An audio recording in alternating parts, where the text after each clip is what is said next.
Get out of my house, Corey. We're done. Congratulations on the deal, Ariana. Maybe give her some space, man.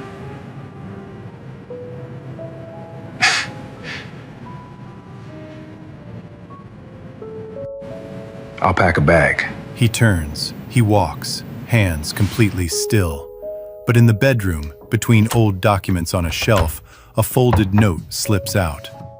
Her handwriting, dated over a year ago. Call attorney after $33 million deal closes. Need to prepare separate asset strategy if Corey makes things difficult. He reads it once, twice.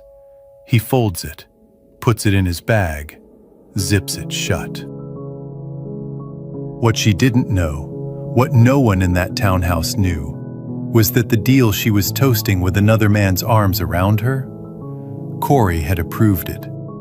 But how? And what he does next is the part that changes everything.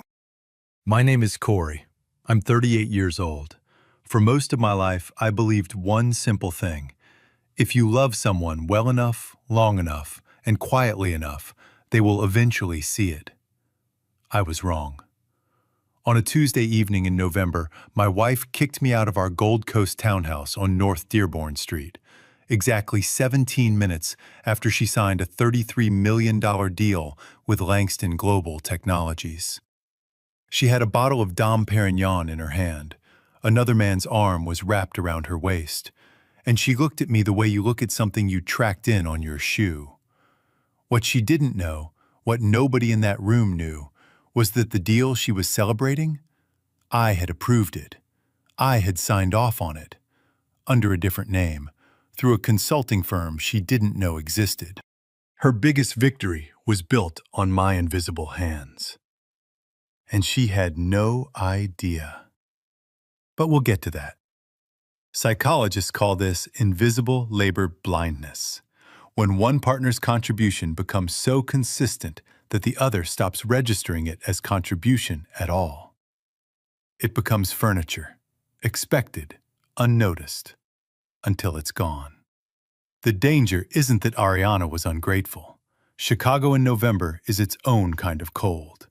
Not the dramatic movie blizzard kind, just steady, gray, and damp.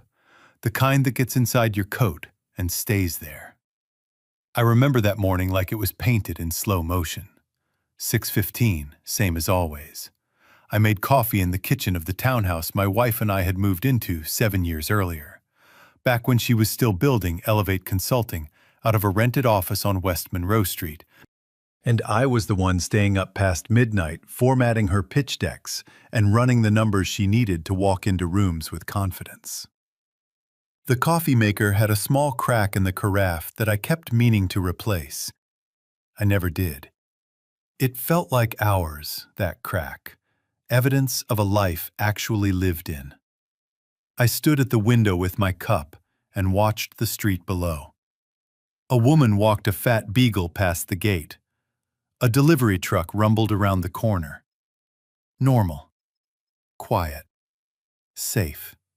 I held on to those things the way you hold something you don't yet know you're about to lose. I was the IT manager at Lakewood Community College on the North Side. Steady work. Respectable. But what nobody at that college knew, and what Ariana herself had long stopped caring to know, was that I had also been running a consulting firm under my mother's name, James & Associates, after my middle name. In the beginning, it was barely a business, a side arrangement I'd had since before we married, modest enough that it never came up. My mother was the registered agent. What came through her accounts was hers to hold until I knew what I was building it for. That had been our arrangement from the start, and it didn't feel like a secret so much as a project. But over the last 18 months, the work had grown into something real, significant. Clients in 4 states. Due diligence reports on transactions worth more than some small towns. And by the time I understood what it was becoming, Ariana's family had made it clear enough times, in clear enough ways, that I'd decided. I would not hand them the satisfaction of knowing. Not yet. The money stayed separate. The LLC stayed in my mother's name, and I kept building, quietly, the way I did everything. When a person is consistently made to feel their worth is conditional, tied to income, status, or someone else's approval, they tend to do one of two things: collapse inward or quietly build. Corey built. That evening I came home early. The signing was supposed to be downtown at the Langston Global offices on South Wacker Drive. I hadn't expected anyone to be home, but the front door was unlocked, and from the hallway, I could already hear the champagne cork. I stepped into the living room. Ariana was laughing, bright and open, the way I hadn't seen in a long time. She wore the navy blazer she saved for her biggest moments. Her hair was perfect. She looked beautiful, honestly. She looked like everything she had worked for had just landed squarely in her hands. Then I saw him. Marcus Hale. 40 years old, expensive suit, the kind of man who enters a room as though he already owns the deed to it. His hand rested low on Ariana's back. Not colleague low, not friend low. She saw me, and the laughter stopped. "Corey, I didn't know you were home early." Not, "Honey, come celebrate." Not, "You won't believe what just happened." Just that, flat and careful. The voice of someone recalibrating, not someone surprised. I congratulated her. I meant it, God help me. She folded her arms across her chest. It took me a moment to notice. Her left hand, her ring finger, empty. "Corey, I want a divorce." Just like that. No prelude, no trembling. She said it the way you announce a quarterly decision in a board meeting. Clean, final, already decided long before this room, long before this evening, long before I walked through that door. Marcus didn't speak. He just stood with a small, patient smile. The smile of a man watching a formality get completed. I went to the bedroom to pack. My hands were steady. That surprised me. I pulled a duffel bag from the closet shelf and moved slowly and deliberately, the way you do when your mind is working too hard to let the rest of you shake. Then a folded piece of paper slipped out from between a stack of old documents on the shelf. Ariana's handwriting. The date at the top, more than a year ago. Call attorney after $33 million deal closes. Need to prepare separate asset strategy if Corey makes things difficult. I read it twice. Then I sat down on the edge of the bed, just for a moment, my hands in my lap, the note between my fingers, the sound of Ariana and Marcus talking softly in the living room, drifting down the hall like something from someone else's life. I sat there for maybe 30 seconds and let it be exactly as bad as it was. Then I stood up. I folded the note carefully and put it in the front pocket of my bag, and I finished packing. Notice the phrasing, if Corey makes things difficult, not if Corey is hurt, not if Corey deserves more. The framing strips him of humanity and recasts him as an obstacle to manage. Psychologists call this dehumanizing rationalization. Reducing a person to a problem so the conscience doesn't have to account for them. She hadn't just decided tonight.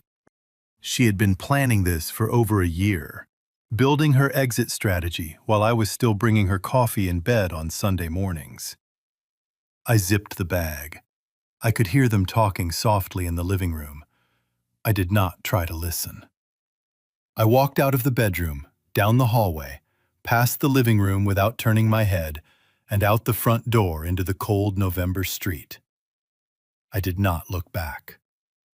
The maple tree stood bare at the curb. The streetlights were just starting to flicker on. I stood on the sidewalk with my bag at my feet, breathed in the cold air, and let one thought settle quietly into place. She has no idea what she just set in motion. Here's what I want to ask you right now. Do you think Corey should have walked out quietly? Or should he have said everything right there in that living room? Type 1 if you think his silence was strength. Type 2 if you think he should have spoken up. Or tell me, have you ever stayed quiet when every part of you wanted to speak? Because what happens next will make you rethink everything you just answered. My father, Raymond Thompson, has lived in the same brick bungalow on North Paulina Street in Rogers Park for 31 years. The porch swing out front has needed a new hinge since the early 90s, and he's never once been in a hurry about it. He says a creaking swing keeps you humble. Standing at his front door that November night with a duffel bag and no real plan, I finally understood what he meant. He opened the door before I could knock. He'd seen my headlights from the window. He didn't ask a single question. He simply stepped aside, went to the kitchen, and made us both a cup of tea with way too much sugar, the way he always did. And we sat at his old kitchen table under the overhead light that made everything look a little warmer than it actually was. I told him everything. He listened without interrupting once. When I finished, he wrapped both hands around his mug and looked at me the way a father does when he's choosing his words like he's choosing tools for a delicate job. Don't let anybody make you feel small, son. We build homes on respect, not on who makes more money. Simple words, but in that kitchen, at that hour, they reached somewhere deep. Psychology note. What Raymond offered his son was mere dignity, reflecting a person's worth back to them at the exact moment they can no longer see it themselves. Then my father set his mug down and cleared his throat. There's something I should have told you sooner. About 5 weeks ago, Ariana's brother Deshaun called me. He was asking questions, whether you had private investments, accounts outside your college salary. I didn't answer him. But the way he was asking, Corey, it wasn't casual. They were looking for something specific. And they were looking before that deal was even signed. I sat very still. 5 weeks ago, that meant my wife's family had been quietly investigating me, mapping my finances, looking for weaknesses, while she was still wearing her ring in public. While she was still texting me from business trips to say she missed me. While I was still packing her carry-on for her early flights. Psychology note. When one partner begins quietly surveilling the other's finances while maintaining the outward appearance of a normal marriage, psychologists call it a form of coercive control. I didn't sleep that night.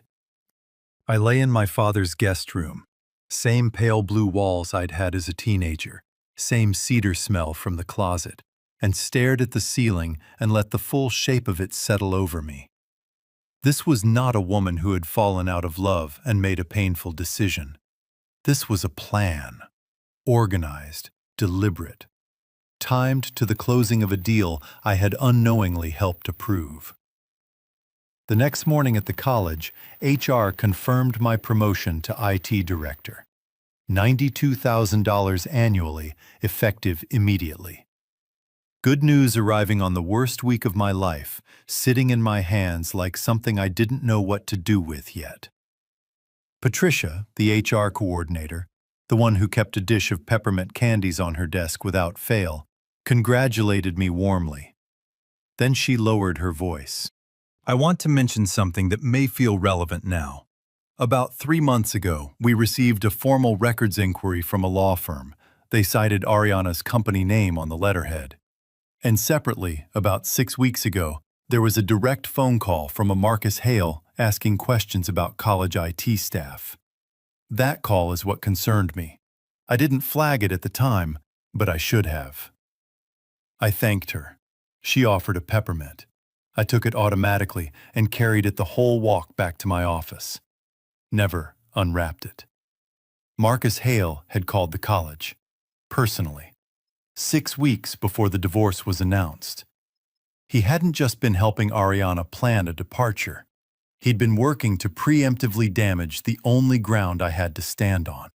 That call was about establishing what I earned, what I was worth professionally, and how much noise I might be able to make before they could stop me. Psychology note. There's a term for this kind of maneuvering: financial ambush. The goal is to ensure the other party enters the process already defeated, stripped of documentation, credibility, and leverage before the first filing is even made. That night at my father's kitchen table, I opened my laptop and started pulling threads. Old emails, financial records from the years I'd managed Ariana's early company accounts, consulting documents from James & Associates.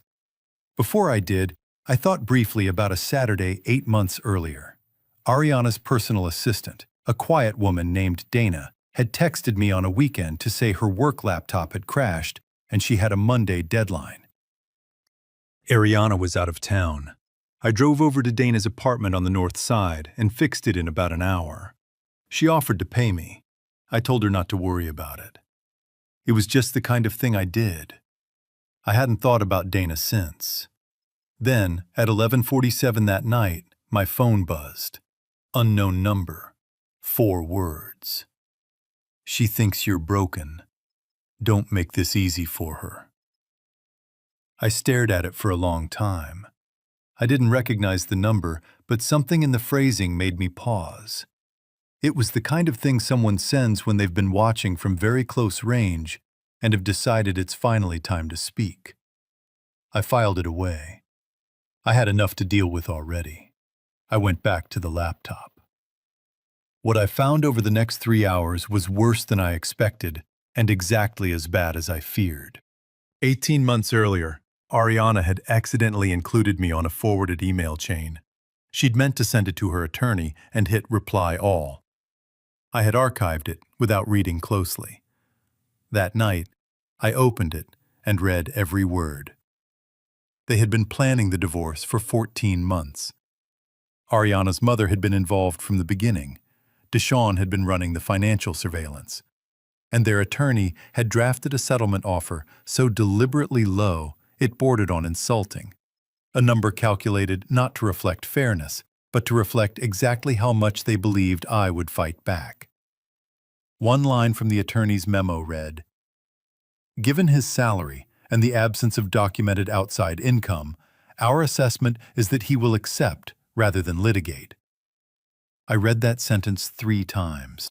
Psychology note: this is weaponized perception. Ariana's legal team hadn't just made assumptions about Corey's finances. They'd made assumptions about his character, betting he was the kind of man who'd absorb injustice quietly. They were almost right. The difference was a consulting firm registered under a different name, and 3 years of quiet, invisible building. My father came into the kitchen around midnight. He saw the look on my face, said nothing, put one hand briefly on my shoulder, and went back to bed. That was all I needed. I closed the laptop. I sat in the stillness of that old kitchen, the refrigerator humming, the porch swing creaking faintly in the November wind outside, and made a decision. Not revenge. That was never in me. But I was done being invisible to the people who had spent 14 months counting on my invisibility to protect them. The truth was already out there. I just needed to make sure I was standing upright when it arrived. 3 days after I left North Dearborn Street, I received a call from a number I didn't recognize. The voice on the other end was measured and unhurried. The voice of someone who had made very consequential decisions for a very long time and was no longer anxious about any of them. "Mr. Thompson, my name is Victor Langston. I believe we have something important to discuss." Victor Langston, CEO of Langston Global Technologies, the man whose company had just signed the $33 million contract with my wife's firm. We agreed to meet the next morning. He had reserved a private dining room at the Langham Chicago on East Wabash Avenue, the kind of place where conversations don't carry to the next table. I arrived 10 minutes early. The room was quiet and small, just the two of us and a low table set with coffee I didn't touch. I sat by the window and watched the river below and waited. Victor arrived exactly on time. Tall, silver at the temples, dark wool coat, no tie. He shook my hand briefly, sat across from me, and placed a manila folder on the table between us without opening it. "I'm going to be direct with you, Mr. Thompson, because I believe you've earned that." He opened the folder and pushed it toward me. Photographs, time-stamped messages, hotel lobby records from Chicago, from Atlanta, from a Dallas conference Ariana had described to me as strictly client-facing. 3 days ago, Langston Global received an anonymous email. It contained documentation of a personal relationship between Ariana Thompson and Marcus Hale, the strategic advisor who represented Elevate throughout our negotiation. The relationship appears to have been ongoing for approximately 6 months, overlapping with the entire contract period. I had suspected. In that quiet, cellular way that married people sometimes know things before they're ready to name them. But seeing it documented, time-stamped, printed, inarguable, was its own particular weight. Grief and confirmation arriving in the same breath. What Corey experienced has a name in trauma psychology: confirmation collapse. The grief arrives not when we first suspect a betrayal, but when the last possibility of being wrong disappears. I closed the folder and set it back on the table. "I'm sorry," Victor said, and he genuinely meant it. Not performed sympathy, the quiet acknowledgement of a man who recognized the terrain. Then he reached into his jacket pocket and set a small digital recorder on the table. There's something else. A secondary recording was included in the same communication. Our legal team has reviewed it carefully. The person who sent this email was a direct participant in the call. She was on the line when these statements were made, which under Illinois law makes the recording lawful. We've been advised we can use it as context for a governance review, though not as evidence in any legal proceeding. What matters today is what it establishes about intent. He pressed play. 40 seconds. Marcus Hale's voice filling the small room, confident, casual, the voice of a man who believed completely he was speaking in private. "Once the deal closes, we handle the IT guy cleanly. I've got someone watching his accounts already. If we need to, we ruin his reputation at the college, get him discredited before the divorce goes public. He won't have anywhere to stand." The recording ended. The room was very quiet. My jaw tightened so hard it ached. I made myself release it. I made myself breathe slowly, set my hands flat on the table, and look out the window at the river below, gray and moving, indifferent and steady, until the silence in the room settled back to something I could sit inside without breaking. Then I looked down at my hands. They were still. It had taken something to make them that way, but they were still. Psychology note. Marcus Hale's plan was a dual-threat strategy, attacking both the financial and reputational pillars of a target's life at once. Destroy the income documentation, destroy the professional credibility, and the person enters divorce proceedings with nothing to negotiate from. He had a coordinated plan to neutralize you professionally and financially before you could respond, Victor said quietly. The goal was to make sure you entered the divorce with nothing to stand on. Then he leaned back and looked at me with something I hadn't expected. Not pity. Measured respect. The kind you extend carefully to someone you're still quietly evaluating. "Mr. Thompson, we know who you are. Both of who you are." He paused.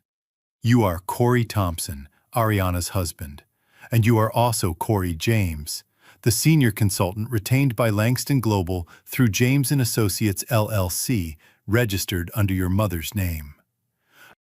You analyzed Elevate Consulting Group and issued the formal approval that put this contract in motion.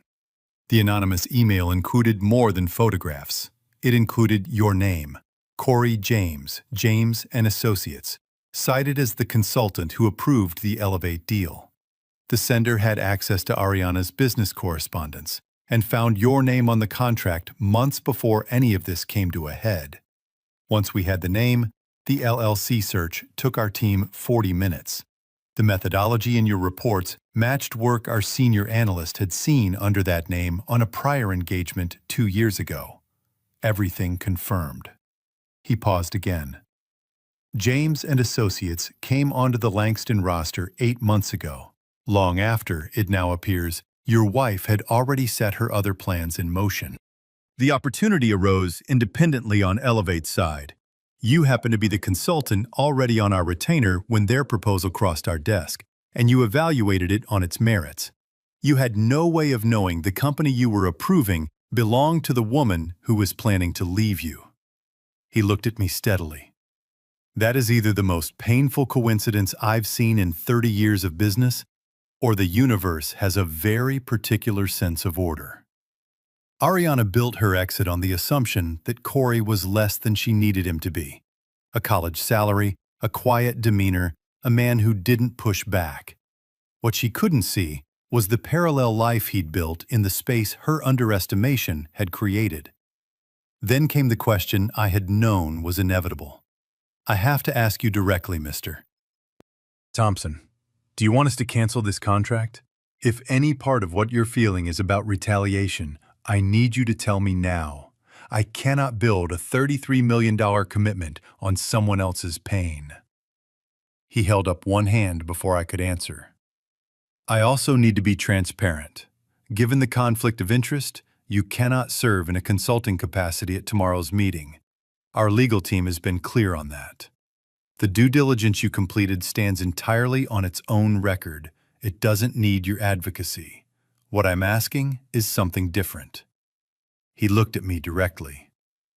I want you in that room as the author of the work Ariana is about to see on that projector. Not to argue a case, not to consult. To stand next to what you built and let it speak. The disclosure is on record. There's nothing improper about a witness being present at the review of his own work.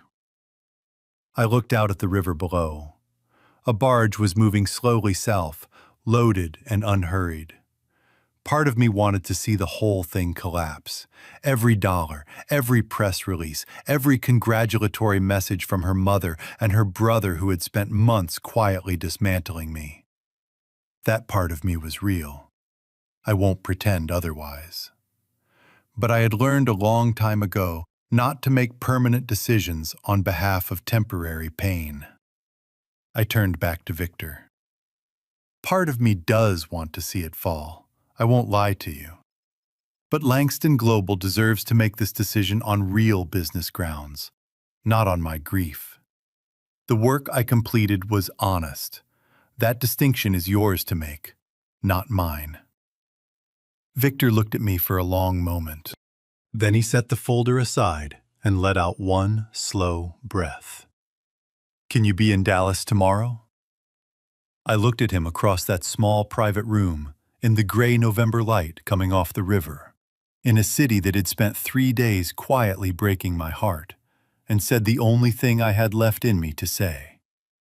Yes. I packed one bag for Dallas.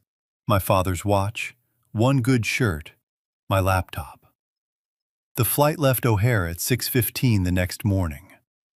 I watched Chicago disappear into the clouds and let myself feel, fully and completely, everything I had been holding at arm's length for 3 days. Then I folded it away, neatly, like a letter you keep but no longer need to reread. Tomorrow, Ariana would walk into a boardroom and find me already seated at the table.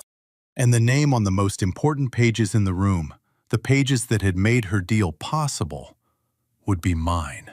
The Langston Global offices occupy the 23rd floor of a glass tower on McKinney Avenue in uptown Dallas. Floor-to-ceiling windows, the city spread below like a blueprint of ambition. A conference table long enough that you have to lean forward to see the other end. I arrived at 9:45. Charcoal gray button-down, good slacks, my father's watch on my left wrist. Nothing more. I took the seat Victor indicated near the center of the table, facing the door, folded my hands in front of me, and waited. At 10 o'clock exactly, the conference room door opened. Ariana walked in wearing the navy suit, the tailored one from Michigan Avenue, the one she reserved for meetings she called the ones that matter. Portfolio under her arm, posture perfect, stride carrying the full authority of a woman who expected every room to receive her on her own terms. Marcus Hale followed a half step behind. She was already extending her hand toward Victor, smile assembled and professional, when her eyes traveled the length of the table and landed on my face. The smile did not fall. It froze, completely and instantly, like a photograph taken at exactly the wrong moment. 3 full seconds of absolute stillness. Her hand suspended in the air. Victor mid-reach. Marcus pausing behind her. The court reporter's stenography machine ticking softly in the corner, indifferent to all of it. Then her hand dropped. What happened in those 3 seconds is what psychologists call a schema rupture. The moment reality fails to match the mental model a person has been operating from. She'd walked in carrying a story. She was the CEO, this was her deal. Corey was someone already managed and moved past. In 3 seconds, every part of that story collapsed at once. Victor moved smoothly, as though nothing unusual had occurred. "Miss Thompson, Mr. Hale, thank you for making the trip. Please, sit down." They sat. Ariana chose a seat diagonally across from me. She did not look at me again.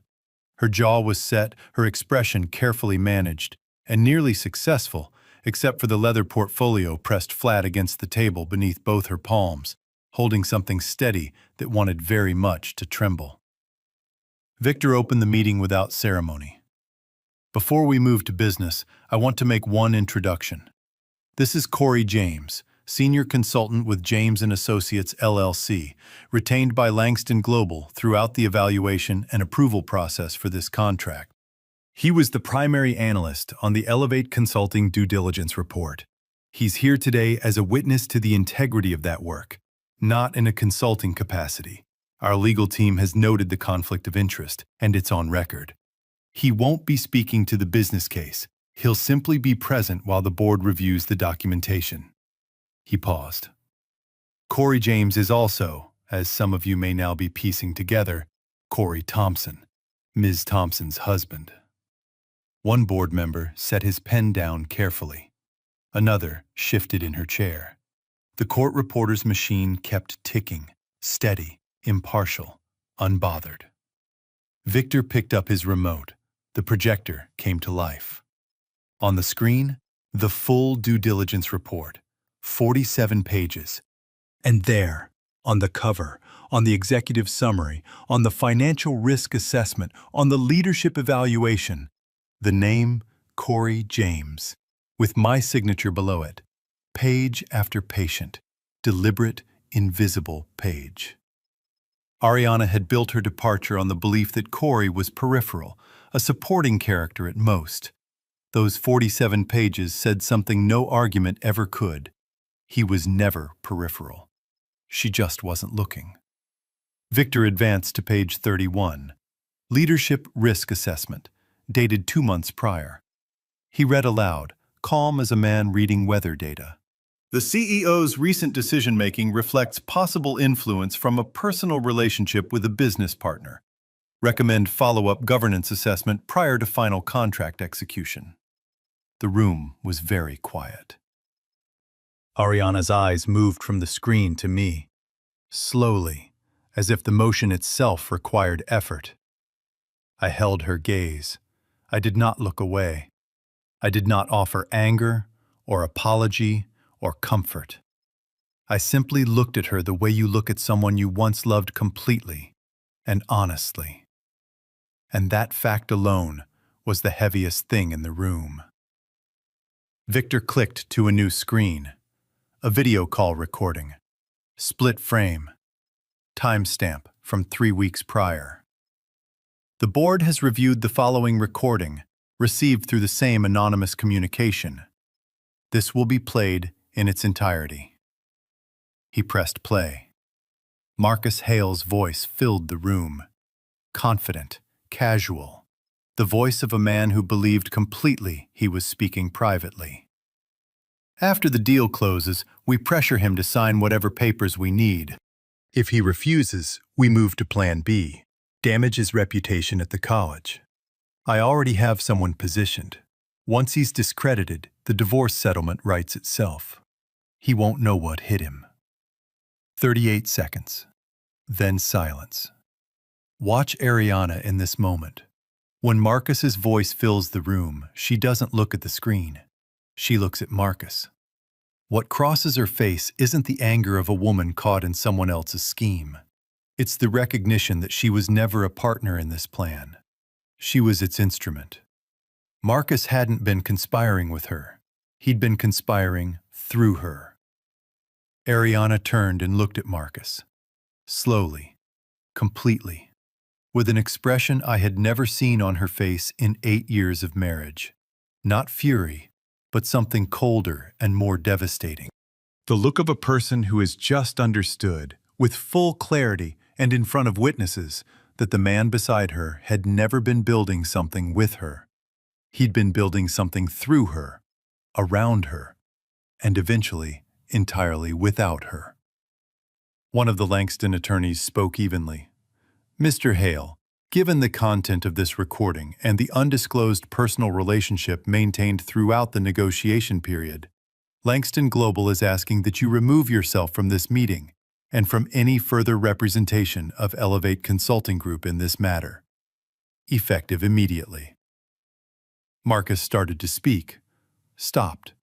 He looked at Ariana once, searching for something, an alliance, a lifeline, any signal at all.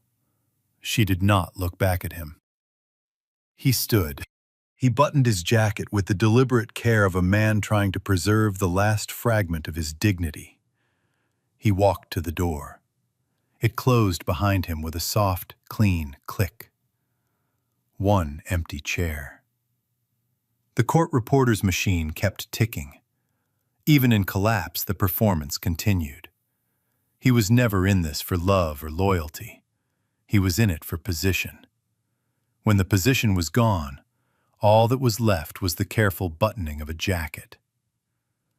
Ariana sat for a moment with her hands flat on the table. Then she straightened her spine.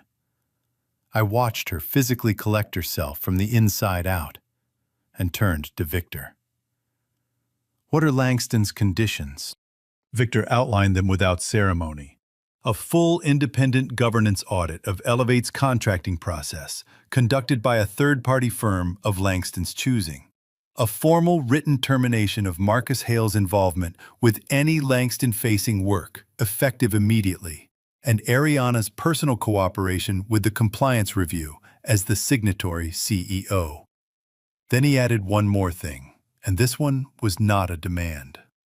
You may choose to step back from day-to-day operations during the audit period. Some CEOs find that useful, some don't.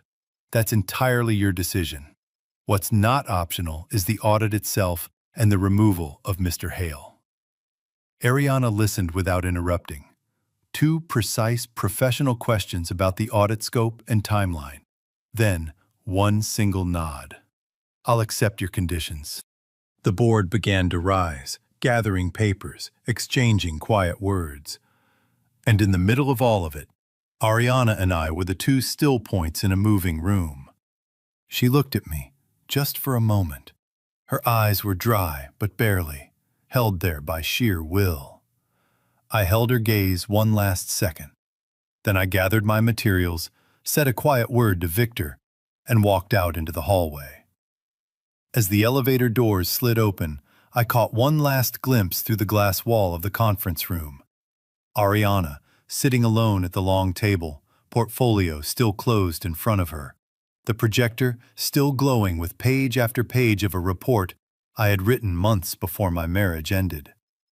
My name, my work, the invisible foundation of a celebration that had been built without knowing I was in the room. The doors closed. I breathed. Just breathed. They asked me to wait in a smaller room down the hall while the board finalized the paperwork. I sat with a glass of water, my phone face down on the table, and looked out at the Dallas skyline. trying to locate something in myself I could name cleanly. It wasn't relief exactly. It wasn't satisfaction. It was closer to the feeling you get when you've been carrying something very heavy for a long time, and someone has finally said, "You can set that down now." You still feel the weight in your shoulders. Your hands are just empty at last. About 20 minutes later, a single knock at the door. Ariana stepped inside. Alone. No portfolio, no professional armor of any kind. Just her, in the navy suit with the collar slightly undone, reduced to her actual human size. She stood in the doorway for a moment. Then she held up her phone, briefly, just enough for me to see it. I called my attorney from the hallway, before I came to find you. She set the phone face down on the table as she sat. I told her to withdraw the original settlement offer. I told her to prepare something fair. She folded her hands on the table. I want you to know I didn't do that because of what just happened in that boardroom. I've been moving toward it for 3 weeks, since I found what Marcus had tried to sign away behind my back. That was the moment I understood what I'd actually been building my life around. Not freedom, not ambition. A man who saw everything in my world as an asset to be extracted, including me, including my company, including you. She looked at me directly. I wanted you to know it was my decision. Not consequence, not legal pressure. Mine. Psychology note. Therapists call this the drop, when a person who has maintained a performance under extreme pressure finally releases it. I sat with that for a long moment. Outside, Dallas glittered in the midday sun, indifferent and radiant. There was a version of this moment I could have used as a weapon. The irony of it, that she'd protected herself from Marcus using something I had given her, while simultaneously using a plan designed to leave me with nothing. That irony had edges. I could feel them. But I'll be honest, hearing her say it cost me something. Not anger, something more complicated. The particular grief of recognizing that the best of what you gave someone was still working inside them, protecting them, long after they had stopped protecting you. I let that feeling move through me completely. Then I set it down. I don't want to destroy you, Ariana, I said. I never did. I just need you to understand what you threw away. She absorbed that without deflecting. She let it land all the way to the floor. After a long pause, 3 weeks before the deal closed, Marcus came to me with paperwork. Restructuring documents, he said. Standard procedure before a major contract. He needed my signature on a few asset transfer forms. I skimmed them. I signed one without reading it carefully enough. She looked down at her hands. 2 days later, I read what I had actually signed. A partial transfer of Elevate's equity holdings into a personal account in Marcus's name. I had my attorney reverse it within 48 hours. He doesn't know I caught it. A pause. There's something you said to me years ago, back when I almost took a partnership with someone whose books didn't add up. You told me, never let anyone use emotion to take what doesn't belong to them. That's the line I heard in my head when I read those papers. That's the only reason I still have a company today. Your words were what saved me from the man I chose over you. Psychology note. Psychologists call this embedded mentorship. Influence so consistent and quietly delivered that the recipient doesn't realize they're carrying it until the moment they most need it. Ariana had absorbed Corey's judgment, his values, his way of seeing. When she stood at the edge of losing everything, it was Corey's voice she heard, not Marcus's confidence or her own ego. The cruelest irony in the story isn't that Corey built her deal. It's that he built the very instinct that kept her from being destroyed by the man she chose instead of him. She nodded once. She stood. She smoothed her jacket, slowly, the way a person reassembles themselves when they have to keep going, and this is the only way they know how. At the door, she stopped. She didn't turn around. I was wrong about you. I was wrong about what quiet means. I mistook it for weakness. And I made that mistake about the one person who never once gave me a reason to. Then she walked out. I sat alone in that room for a long time. The water went warm. The skyline kept glittering. I thought about my father's kitchen table, about the cracked carafe, about 7 years of Sunday mornings and airport goodbyes, and late nights spent building a life that I had apparently been building alone for longer than I realized. My phone rang. Lena Washington, the attorney I'd retained after my second night at my father's house. Sharp, efficient, no patience for softening. Corey, Ariana had already called her counsel. New instructions. Withdraw the original offer. Illinois had been efficient. I filed the moment her attorney confirmed the settlement figures, and with no contested terms, the court cleared it within the standard window. 6 months was enough, just barely, for everything to be finalized. She paused. She said, and I'm quoting her directly, "Give him what is fair. He deserves it." I closed my eyes for just a moment. Fair. After 14 months of coordinated planning, after the records inquiries, the surveillance, the settlement number crafted to leave me with nothing, after all of it, she had arrived, at last, at the word fair. Psychology note. Fairness isn't simply a preference. It's a fundamental human need. I didn't feel triumphant. I felt something quieter and more complicated. The particular ache of a truth that arrives just in time to clarify everything, and just too late to save anything. Thank you, Lena. I hung up. I put on my jacket. I picked up my bag, walked to the elevator, and pressed the button for the lobby. Going down. And for the first time since a Tuesday evening in November on North Dearborn Street, I did not feel like I was falling. 6 months later, I was living in Dallas on Lowest Greenville Avenue, second floor. Big east-facing windows that filled the apartment with morning light. Warm and steady and generous, the way good things tend to arrive once you've stopped bracing for the next blow.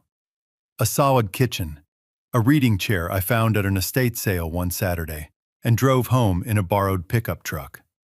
I had accepted a permanent position at Langston Global as a senior strategy consultant. My real name on the contract this time, both names. Finally, the same man. I called my mother the week I signed the offer letter and told her everything. The LLC, James & Associates, what it had quietly become over 3 years of early mornings and careful, invisible work. She went silent for a moment, the way she did when something moved her all the way down. Then she said, "Baby, I always knew you were carrying more than you let on." I laughed. A real laugh. Psychology note. This is what positive psychologists call post-traumatic growth. Not bouncing back to where you were before, but arriving somewhere genuinely new, with more clarity, more self-knowledge, and a more honest understanding of what you need and what you're actually worth. My father came to Dallas in March for a week. He sat in my reading chair and declared it the finest piece of furniture he had seen in 20 years, which, from a man who has kept the same creaking porch swing for over 3 decades without once considering a replacement, I accepted as the highest possible honor. We ate barbecue on Elm Street. We walked the Katy Trail on a cool Tuesday morning without saying much, which was its own kind of conversation. On his last evening, watching the sun go down from my window, he said quietly, "You know the difference between surviving something and healing from it? Surviving means you make it to the other side. Healing means you stop checking over your shoulder to see if it's still following you." I thought about that for a long time after he went home. I was still working on the not looking back part, but I was further along than I had been. About a month after my father's visit, I flew back to Chicago for a work meeting on Michigan Avenue. I had a few free hours in the afternoon and walked through the loop the way I used to. Hands in my pockets, no particular destination, just moving through the city and letting it move around me. I saw her outside a coffee shop on West Washington Street, Ariana. Sitting alone at an outdoor table, despite the April chill.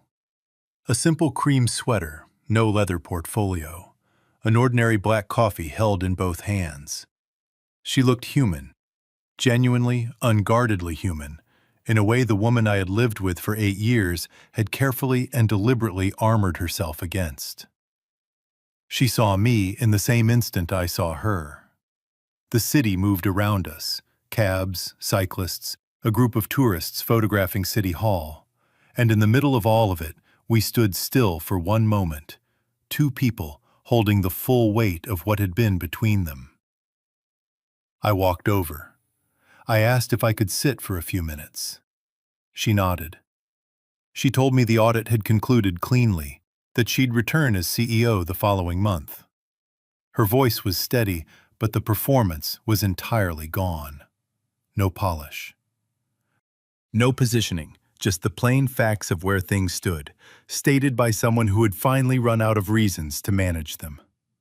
Then she wrapped both hands tighter around her cup and looked out at the street. I found out 2 months ago that Marcus had been involved with someone else from the very beginning. My company was a platform to him, my connections, my credibility, my access. That was all it ever was. He was never building anything with me. He was building something through me, and eventually completely away from me. A pause. And that anonymous email that started everything, the photographs, the recording, I assumed someone sent it to help you. I was wrong. She looked at me. It was Dana, my assistant. The woman whose laptop you fixed for free on a Saturday morning, 8 months before any of this happened. She'd gone through my company files weeks earlier, looking, she later told someone, for anything she could use against Marcus. What she found instead was the Langston contract and your name on it. She filed that away and waited for the right moment. She sent that email to destroy Marcus, not to help you. We were just the story he happened to be standing in when she was ready to move. She looked at me with the brightness of someone holding back something that wants very much to spill over. I destroyed my own marriage with my own hands. I chose ambition, and I chose wrong. And it turns out I was a pawn in someone else's game the entire time. In every direction I looked, I chose the wrong person. Psychology note. Ariana is describing the simultaneous collapse of 2 betrayals, the one she committed and the one she suffered. Both are true, and neither cancels the other. I sat with all of that. The city moved around us. A pigeon walked in small, determined circles near our table. Someone's phone rang nearby and went to voicemail. The world just kept going. I did not comfort her. That would have been dishonest, and she deserved better than that, even now. But I had no cruelty left in me either. I'd set it down somewhere, on the 23rd floor of a glass tower in Dallas, and I had no interest in going back for it. I hope you find peace, Ariana. I genuinely mean that. She nodded once. She looked back out at West Washington Street. I stood up, put my hand briefly on the back of the empty chair beside me, not on her shoulder, just the chair, and walked away into the April afternoon. I did not look back. Not once. That night, back in Dallas, I opened my phone and found the unknown number. Dana's, though I'd never confirmed it, and didn't need to now. I deleted it. I sat in my reading chair by the east window. The Dallas sunset was doing something extraordinary, deep orange bleeding into rose, and at the very edge of the horizon, the thinnest line of violet, like the last word at the end of a very long sentence. I watched it the way you watch something beautiful that you know will not last. And I thought about what my father had said the last time we talked on the phone, while I was making dinner and he was half watching a game, and we were talking, the easy way we talk when there is nothing left to prove. The best thing about the truth, son, is that it doesn't need you to defend it. It just needs you to be standing next to it. I think that's right. I think that is exactly right. This story reminds us of something most of us already know but rarely say out loud. That the person who does the most is often the last one anyone thinks to thank. Maybe you know someone like Corey. Maybe you've been someone like Corey. The one who fixed things quietly, who showed up without being asked, who folded your hurt away each morning like a letter no one ever read. If that's you, here is what I want you to do tonight. Not tomorrow, tonight. Find one small thing in your home that belongs entirely to you. A chipped mug, a worn cookbook, a chair by a window where the light comes in just right in the afternoon. Sit with it, not to process anything, not to make peace with anything, just to notice that it's yours, that it fits your hand, that no one else's opinion of it changes what it means to you. That is where self-respect actually lives. Not in a courtroom, not in a boardroom, not in the moment someone finally admits they were wrong. It lives in the quiet Tuesday evening when you realize you know exactly who you are. And that is enough. The soul of these stories comes from human experience, empathy, and courage. AI assisted only in language refinement, so that timeless lessons of justice, compassion, and standing up against wrong could move and educate viewers everywhere. Production team, story and screenplay by Quinn Fung. Character development and visual conceptualization by Chris Nguyen. Video scripting and scene adaptation by David Nguyen. A passionate team dedicated to bringing this story to life.